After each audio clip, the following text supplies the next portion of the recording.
What if being yourself wasn't something you had to work at anymore? What if authenticity wasn't a moment you accessed or a version of you that only showed up in safe spaces, but something that quietly, steadily lived in the way you spoke, moved, chose, rested, and related? Unmasking isn't just about revelation, it's about integration. And today, we're talking about what it actually looks like to live your truth, not just name it. And before we begin, I want to invite you to subscribe to my YouTube channel, where I share meditations, reflections, and practices that support this exact work, integrating mind, body, and spirit into everyday life. And if this series has resonated with you, those practices will help you carry it forward. So welcome, everybody. Welcome back to the Soul Talk podcast. I'm Marybeth Hrim. I am a mental health therapist. I'm a coach. I'm also a runner and someone who understands how layered this journey of unmasking really is. Because here's the truth we don't talk about enough. Unmasking doesn't end when you find yourself. That's actually where the real work begins. And this week is week 11, is about integration. Taking everything that you've uncovered, remembered, reclaimed, and softened, and learning how to live it consistently, gently, and perfectly in your real everyday life. Not on retreat, not in therapy sessions alone, not just in journaling moments, but in conversations, boundaries, relationships, routines, and quiet choices no one else sees. And there's a myth of being authentic all the time. Let's be clear about something. Let me clear this up right now, straight away. Authenticity does not mean oversharing, being raw in every single moment, saying everything you feel, or forcing yourself to show up as your full self everywhere. That's not authenticity. That's pressure.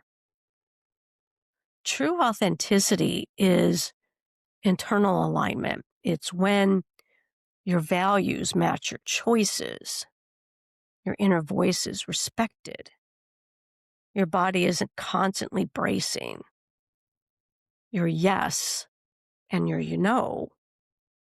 I feel honest.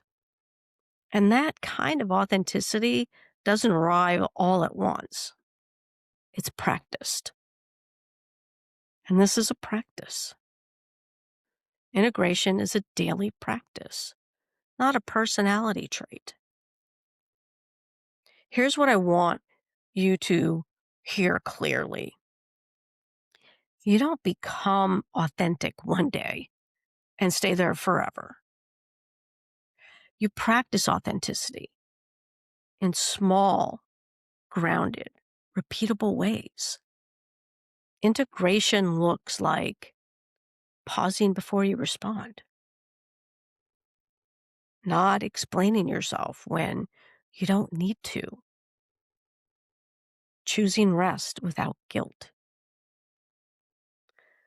speaking gently but clearly, letting go of who you used to be to survive. Not dramatic. It's often very quiet. And it requires self-trust. What gets in the way of living unmasked? I really want you to think about that for a second. What gets in your way of living unmasked? Being yourself, being authentic. This is where compassion really matters. Many of us learned to mask because it kept us safe. It kept the peace. It earned approval. It avoided conflict. It helped us belong where we felt like we didn't belong. So when you start integrating authenticity, old patterns will show up. You might notice a pull to people please, a tightening in your chest when you speak your truth, guilt after setting a boundary, fear of disappointing others. And here's a really big one. This is one that I do sometimes. Questioning yourself even when you know better. This doesn't mean you're doing it wrong. It means you're doing something new. Not right or wrong. It's just different. What authentic integration actually looks like, let's make this real. Authenticity in daily life might sound like, let me think about that and get back to you. That doesn't feel right to me right now. Or I need more space. I'm allowed to change my mind.